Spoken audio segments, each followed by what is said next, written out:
बैनुल-अक़वामी market में इस वक्त जो ब्रेंट क्रूड है उसकी प्राइसेस $117 से ऊपर जा चुकी हैं और WTI जो अमेरिकन मार्केट का रेट है वो $105 से ऊपर जा चुका है। पाकिस्तानी वज़ीर-ए-आज़म जो है वो इस बात की तरफ इशारा कर रहे हैं कि जुमे को नए सिरे से कीमतों का तयन करना पड़ेगा। पाकिस्तान क्योंकि ज़्यादातर अपनी तेल की ज़रूरियात इंपोर्ट से पूरी करता है, इसलिए कीमतों का जो असर है उसको कहीं ना कहीं तो एडजस्ट करना पड़ेगा। एक चीज़ जो बहुत ही अफसोसनाक है हुकूमती एंड के ऊपर कि हुकूमत ने शुरू में इधर से सब्सिडी उधर से सब्सिडी दे के तो लोगों को ऐसा स्वीटनर देने की कोशिश की है कि बहुत ज़्यादा सेक्रीफाइस करने की कोशिश कर रहे हैं। ये प्रैक्टिकल अप्रोच नहीं थी, ये सुपरफिशियल अप्रोच थी, लोगों को धोखा देने वाली। एक्चुअल इसकी प्रैक्टिकल अप्रोच ये थी कि NFC अवार्ड के तहत जो हज़ारों अरब सूबों को मुंतकिल किए जाते हैं, काउंसिल ऑफ कॉमन इंटरेस्ट बैठती और उसके ऊपर एक स्पेशल एमरजेंसी फ़ंड क्रिएट करती। तमाम सूबे अपने हिस्से का एक मखसूस हिस्सा मुख्तस कर देते उस फ़ंड के लिए। कोई आपको 1000 अरब का ऐसा फ़ंड क्रिएट करने की ज़रूरत थी जिसमें किसी हद तक ऑयल प्राइसेस को आप पास ऑन करते, किसी हद तक उसका शॉक एब्जॉर्ब करते। अगर आप शॉक एब्जॉर्ब नहीं करते, फुली इम्पैक्ट पास ऑन कर देते हैं, तो उसका नतीजा क्या निकलता है? नतीजा निकलता है कि कीमतें महंगी होने से स्टेट बैंक देखता है कि अब इन्फ्लेशन होगा तो इंटरेस्ट रेट चढ़ा दो। स्टेट बैंक ने 1% इंटरेस्ट रेट चढ़ा दिया। पाकिस्तान के ऊपर जितना कर्ज़ों का बोझ है, अगर उस सारे कर्ज़ों के बोझ को आप सामने रखें तो 1% का इम्पैक्ट कुछ 400 से लेकर 600 अरब रुपए सालाना पड़ता है। ये इंटरेस्ट पेमेंट में वफाक बैंकों को देगा। बैंक 600-700 अरब रुपया साल का हुकूमत से और कमाना शुरू कर देंगे। और हुकूमत को इसका क्या फ़ायदा होगा? 600-700 अरब रुपया सालाना हम बैंकों को प्रॉफिट की मद में देंगे। अगर ये किसी हद तक इस शॉक को आप एब्जॉर्ब कर लेते, बजट के ज़रिए अपने एक्सपेंडिचर कंट्रोल करते, सूबों के पास बहुत पैसा है और वो ज़ाया कर रहे हैं लार्जली। आप देखें हर तस्वीर के ऊपर, हर डब्बे के ऊपर आपको चीफ मिनिस्टर ने अपनी फ़ोटो छापी नज़र आएगी, नए जहाज़ खरीदते नज़र आएंगे, ऐसी ऐसी जगहों पर मनसूबों का इफ्तिताह करते नज़र आएंगे जिनका कोई तुक नहीं बनता। वो काम नहीं किया वफाकी हुकूमत ने और सूबों ने। वो बताते हैं कि ये आपकी हुकूमत आपकी खिदमत ये कर रही है, हालांकि वो छुरी उल्टे हाथ से आपको फेरे जा रहे हैं कीमतें बढ़ाकर। डीज़ल की कीमत को कम रखा गया इसलिए कि इस वक्त कटाइयों का मौसम था। अगर उसको इम्पैक्ट करते तो एग्रीकल्चर सेक्टर पे इम्पैक्ट आता।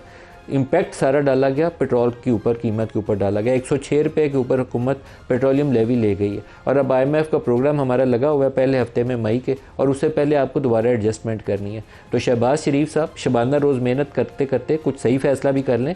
इसको आपको सूबों को वसाइल जो दे रहे हैं उसमें से कुछ कॉस्ट कटिंग करें। आपकी जो सिक्योरिटी रिलेटेड एक्सपेंडिचर्स हैं वो ईरानियन बॉर्डर पे, अफ़गानिस्तान वाली साइड पे, वो भी ऊपर जा रहे हैं। और अगर आप वो फ़ैसला अभी नहीं करेंगे तो अल्टीमेटली आपके नेशनल डेट में इजाफा होगा। और ये कोई अक्लमंदी की बात नहीं होगी कि स्टेट बैंक 3 महीने बाद या अगले 15-20 रोज़ के बाद दोबारा रिव्यू करे और 1% और बढ़ा दे और आप और बैंकों को पैसा ट्रांसफ़र कर दे। बहुत ही अनफॉर्चुनेट सिचुएशन है। दुरुस्त फैसले नहीं हुकूमत कर रही। ड्रामे वाले बहुत से काम हो रहे हैं कि हम इधर ट्रकों को सब्सिडी दे रहे हैं, ये मोटरसाइकिल को 2000 दे रहे हैं, लेकिन एक्चुअल जो करने का काम है उसे करने से गुरेज कर रहे हैं। IAEA की एक स्टेटमेंट जारी हुई है जिसमें वो कहते हैं कि ईरान के पास जो अफसुदा यूरेनियम है उसका बड़ा हिस्सा इस्फहान के नीचे जो टनल्स हैं, जून में जब अमेरिका ने उसके ऊपर वो 30,000 पाउंड वजनी बम गिराए थे तो उससे पहले उन्होंने वो बड़ा हिस्सा उन टनल्स में मुंतकिल कर दिया और अभी भी महफूज है। अब सूरत हाल ये है कि हॉर्मोज़ के बंद होने के बाद ईरान के पास एक रास्ता बचता है कैस्पियन सी वाला, और एक बचता है किसी हद तक अगर वो थोड़ा बहुत ले जाने की कुछ गुड्स को या ऑयल को ट्रकों से लाद के ले जाने की कोशिश करे तो अज़रबैजान वाला, विच इज़ नॉट प्रैक्टिकल। तो वो क्या करेगा? क्या तेल वो अपना पैदा करता जाएगा या उसका तेल की प्रोडक्शन बंद हो जाएगी? यही जो बेयकीनी है ईरान के हवाले से भी और तेल की मार्केट के हवाले से भी। उसने तेल की कीमतों को आग लगा दी है पूरी दुनिया के लिए, सिर्फ पाकिस्तान स्पेसिफिक नहीं, पूरी दुनिया के लिए। बनेगा क्या उसको डिस्कस करेंगे। ये सूरत हाल किस तरफ जा रही है? क्योंकि IAEA की स्टेटमेंट से ये चीज़ तो नज़र आती है कि उन्हें सैटेलाइट इमेजेस से कंफर्म कर रहे हैं कि उनके पास अभी तक वो स्टॉक पाइल्स मौजूद हैं 440 किलोग्राम के। क्या बनेगा आगे? जी बिल्कुल, बल्कि जिस तरह मैं पहले भी शायद कह चुका हूँ कि ये जब इनको रिपोर्ट्स मिली थी, इंटेलिजेंस रिपोर्ट्स मिली थी कुछ माह पहले अमेरिकन को और इसराइलीज़ को, कुछ सैटेलाइट रिपोर्ट्स थी, कुछ दूसरी इंटेलिजेंस रिपोर्ट्स थी कि वो जो यूरेनियम उस वक्त ईरान ने बचाया था, क्योंकि उन्होंने ऊपर से वो सारी साइट्स तबाह की थी, इस्फहान की इन पर्टिकुलर, बाकी भी नातान्स, फर्दो की जो है, लेकिन उनके नीचे जो थी वो अफसूदा यूरेनियम, जो वो कहा जाता है कि वो गैस की सूरत में मौजूद है, सिलेंडर्स में है, लेकिन उसको सोलिडिफाई किया जा सकता है, वो तो सिर्फ एक प्रोसेस है। तो उस वक़्त उनको फिर ये इंफॉर्मेशन मिली कि ईरान उसको रिट्रीव करने की कोशिश कर रहा है। तो उस वक़्त फिर इसराइलीज़ ने बहुत ज़्यादा पुश किया कि जी दोबारा से स्ट्राइक्स की जाए ईरान पे। तो वजह तनाज़ उधर से, खैर वजह तनाज़ तो पूरा न्यूक्लियर इशू ही है, लेकिन वो जो इमीडिएट एक वजह बनी थी उस वक्त वो थी। और देखिए अभी भी जो न्यूक्लियर, क्योंकि मैं बार बार कंसिस्टेंटली ये कहता रहा हूँ कि न्यूक्लियर इशू ही कोर है अभी तक, और उसमें दो सेगमेंट्स हैं या दो एस्पेक्ट्स हैं। एक तो यही जो 440 किलोग्राम जो है अफजूदा यूरेनियम, और दूसरा ये है जो सस्पेंशन की बात है। अब समहाउ सस्पेंशन की बात कुछ ज़्यादा अहम होगी इस वक्त, क्योंकि इस पे ईरान जो है ना उसने थोड़ी लचक ज़्यादा दिखाई थी। जो सस्पेंशन की बात है, जो अमेरिका कह रहा है कि 20 साल के लिए आप ज़ीरो इनरिचमेंट, अब वो क्यों अहम है कि ज़ीरो इनरिचमेंट जब आप करते हैं तो उसमें होता ही है कि फिर आपके सेंट्रीफ्यूजेस जो हैं, जो कि ईरान के पास हज़ारों की तादाद में मौजूद हैं, जो अफसूदा करते हैं यूरेनियम को, वो फिर आप बंद कर देते हैं। वो उसको फिर मॉनिटर करना आसान 2015 में भी कट डाउन किए गए थे। 2015 में तो लिमिट थी 3.67% की, और साथ ही साथ वो जो मेडिकल आइसोटोप्स के लिए ज़्यादा थी उसकी। तो उस वक्त उन्होंने उनके जो वो सेंट्रीफ्यूजेस थे वो बंद नहीं हुए थे, वो ठीक है उसको इंस्पेक्ट करते थे, और वो यही चाहते हैं अब इसराइलीज और अमेरिकन की वो कैपेसिटी जो उनकी है, ताकि वो इंश्योर कर सकें कि ये कोई साइड पे ऑन द साइड कोई यूरेनियम अफसोदा नहीं कर रहे। अब तो वो किस ट्रस्ट का बहुत बड़ा डेफिसिट है।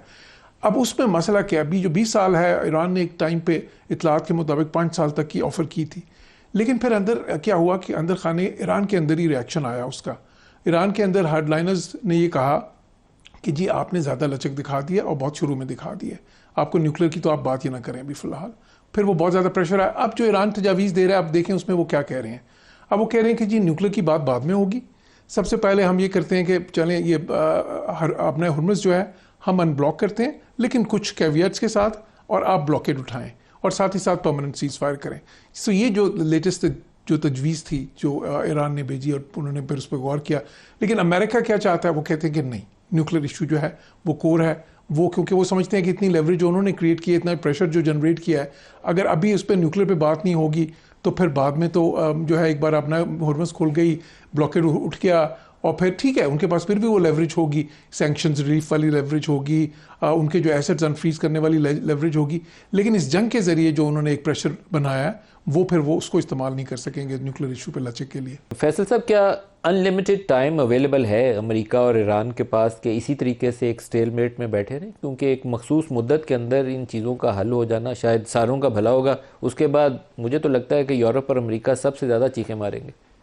ईरान का भी खसारा, ये नहीं कि ईरान फ़ायदे में होगा। एडमिरल साहब। शुक्रिया नदीम साहब मुझे प्रोग्राम में लेने का। नहीं, बिल्कुल अनलिमिटेड टाइम किसी के पास भी नहीं है। ना सिर्फ ये कि इन दोनों के पास नहीं है, बल्कि ख़ित्ते के पास नहीं है, और दीगर जो ख़ित्ते के बाहर के ममालिक हैं उनके पास भी नहीं है। तो एवरीबडी वांट्स कि ये जंग जल्द से जल्द ख़त्म हो। अमेरिका आप अगर देखें तो इस वक्त बिल्डअप कर रहा है अपनी फोर्सेस को, और जो इतलात हैं उसमें यह है कि जेरल्ड फोर्ड जो कि मेडिटरेनियन में था उसको रेड सी में लेकर आ गए हैं। वो परहैप्स वो चाहते हैं कि बाबल मंदब अगर बंद करने की कोशिश की जाती है, कंट्रोल करने की कोशिश की जाती है, तो उसको पहले वो कंट्रोल हासिल कर लें उसका, और हूतीस को ना लेने दें। जो George W Bush aircraft carrier है, उसको अफ्रीका के नीचे से वो लेकर आ रहे हैं इस थिएटर में, और यकीनन वो मेरा ख्याल है कि इसलिए ला रहे हैं कि ईरान को ये मैसेज देना चाहते हैं कि ब्लॉकेड अभी उठने वाला नहीं है, और हम यहाँ पे स्ट्रेंथ में मौजूद हैं, और ये ब्लॉकेड चलता रहेगा। मेरा ये ख्याल है कि जो ईरान की तजावीज़ हैं बातचीत करने की मरहलावार, वो प्रैक्टिकल तजावीज़ हैं। जो अमेरिकन्स कह रहे हैं वो डिक्टेशन कर रहे हैं, वो बातचीत नहीं कर रहे। वो कह रहे हैं कि जो हम कह रहे हैं अगर आप उस तरह से मानेंगे तो डील होगी, अगर आप नहीं मानेंगे तो there is no other option.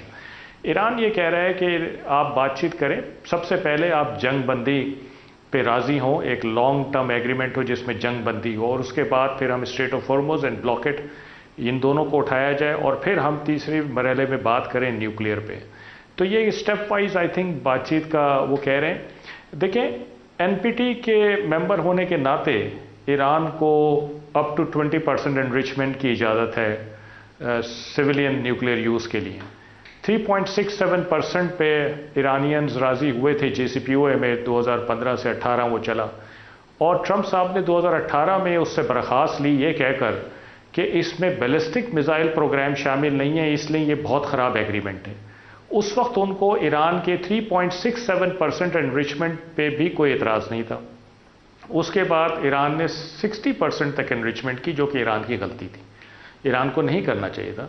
IAEA की वेरिफिकेशंस होती रही, इंस्पेक्शंस होती रहीं और उसमें वेरीफाई करते रहे कि ईरान कंप्लाई कर रहा था GSP को, लेकिन जाहिर बात है कि अमेरिका की रिट्रीट के बाद फिर ईरान ने भी एक्सेस दिखाया। लेकिन अभी ये कहना कि ईरान NPT का मेंबर होते हुए 0% पे आ जाए, मेरा ख्याल है कि ये आप किसी मुल्क से उसकी खुद मुख्तारी छीन रहे हैं, और इसीलिए ईरानियंस ये कहते हैं कि हम अपनी खुद मुख्तारी नहीं दे सकते किसी को। आप हमसे बातचीत करें, हम बीच का रास्ता निकाल सकते हैं, और जो हमारे हकूक़ हैं हमें वो हकूक़ देने चाहिए। अगर आप ये कहते हैं कि ईरान ने 60% पे ले जाने की गलती की है, तो अमेरिका ने भी तो बहुत सारी गलतियाँ की हैं।